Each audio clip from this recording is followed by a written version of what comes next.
안녕하십니까. 세건병원 정형외과 임광열 원장입니다.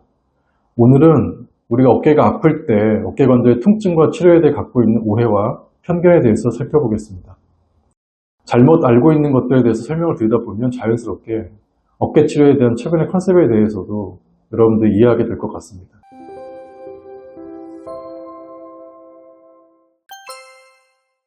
첫 번째로 어깨가 아프면 오십견이라는 생각입니다. 과거에 진단 방법이 부족할 때는 어깨가 굳어져서 잘 움직여지지 않고 불편할 때 주로 50대에 생기는 어깨병이라고 해서 오십견이라고 하는 다소 모호한 병명을 붙였었습니다. 최근에는 MRI라든가 초음파, CT 같은 검사 방식이 발전이 되어 있고 우리 정형외과 의사들이 임상 경험이 축적되어 있기 때문에 예전에 오십견이라고 생각했던 것들이 실제로는 다양한 질환으로 진단되거나 발현되는 경우가 많습니다. 특별한 문제는 없는데 어깨가 잘 움직여지지 않을 때만 오십견으로 봐야 하는데 사실 이것도 정확한 병명은 어깨가 얼어있다고 해서 동결견이라고 하는 것이 맞습니다. 이렇게 정확한 진단이 중요한 것은 병명마다 치료법이 다르고 예후가 다르기 때문입니다.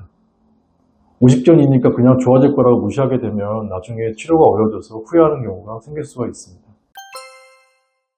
두 번째로는 무릎이나 척추와 다르게 아직 명확하게 치료법이 발전이 안 되었다는 그런 편견입니다.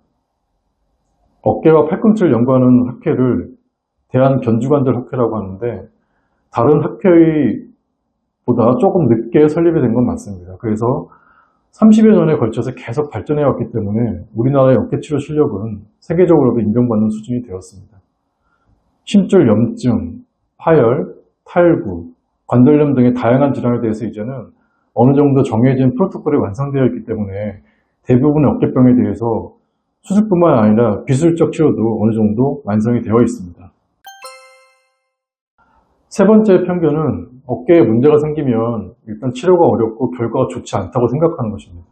그래서 치료를 해봐도 소용이 없다라고 이미 단정짓는 것이죠. 잘 던지던 야구 선수가 어깨에 문제가 생기고 나서 구속이 떨어지거나 선수 생명이 끝나는 경우를 많이 보게 되고요.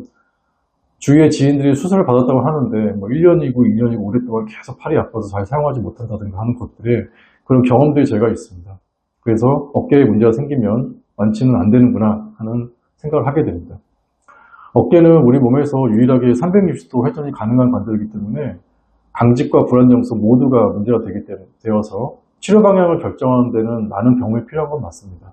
하지만 체중이 부하되는 부위가 아니고 상대적으로 재생이 안 되는 연골 문제보다는 심줄과 인대 문제가 많기 때문에 재생도 잘 되고 재활치료에도 반응을 잘하는 부위입니다. 그래서 적절한 시기에 진단만 잘 되면 꼭 수술까지 받지 않더라도 완치가 되는 경우가 훨씬 많습니다. 결론적으로 말씀을 드리겠습니다. 생각보다 어깨 질환은 완치가 잘 되고 명쾌하게 치료가 가능합니다. 다양한 질환들이 있기 때문에 어깨가 아플 때 단순히 오십견이라고 무시하고 방치하지 않는 것이 가장 중요하고요. 최근에는 힘줄 염증, 힘줄 파열, 관절염, 탈구 등에 대한 치료 프로토콜로 약물이나 재생을 도와주는 다양한 주사법들도 있고 재활치료 등의 보존적 치료에서부터 다양한 수술법까지 어느 정도 표준화가 되어 있어서 어깨관절 전문의에게 상담받고 잘 치료하시면 어떠한 어깨병에 대해서도 충분히 좋은 결과를 얻을 수 있겠다고 생각을 합니다. 감사합니다.